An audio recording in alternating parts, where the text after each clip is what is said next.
আসসালামু আলাইকুম। এখানে মুগের ডাল বসিয়ে দিয়েছি। আজকে দুপুরে কি রান্না হবে সেটাই দেখাচ্ছি। এখানে গরুর মাংসের জন্য পেঁয়াজটা ভেজে নিচ্ছি। চুলায় একটু আগুন কম। আর এখানে আমি চা করে নিয়েছি, তো আমি চাটা ঢেলে নিচ্ছি। এটা অবশ্যই এটা হালকা লিকার করা চা, পুদিনা পাতা দিয়ে। তো আজকে কি থাকছে ছোট্ট ভিডিওতে আপনাদের সাথে শেয়ার করছি। আজকেও এখানে মশলাটা থেতলে নিয়েছি।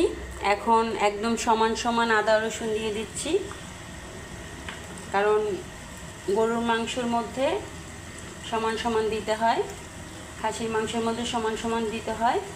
তো যাই হোক, আমি এটা খুব তাড়াতাড়ি রান্না করব, যেই কারণে আমি পেঁয়াজটা বেশি ভাজিনি আর মশলাটা এখানে থেতলে করে নিলাম।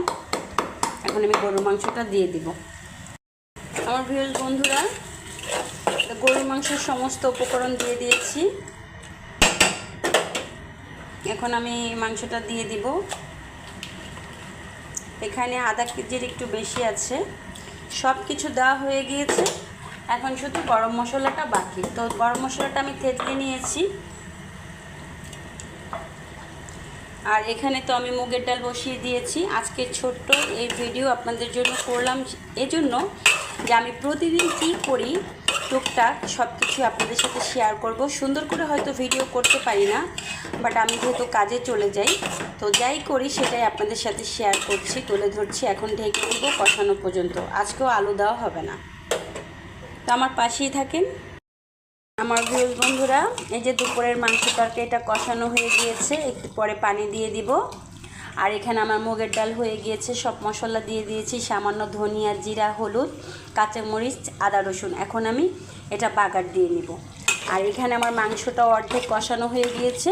তো আজকেও আলু দিব না। আজকের ছোট্ট ভিডিওতে আজকে দুপুরে কি করলাম সেটাই বললাম। সময় থাকলে একটু সবজি পাকাতাম বা একটু ভর্তা করতাম, তো সেই সময়টা পাচ্ছি না। শুক্র শনিবারে যদি বাসায় থাকি, কাজের ফাঁকে কিছু ভর্তা করে দেখাবো।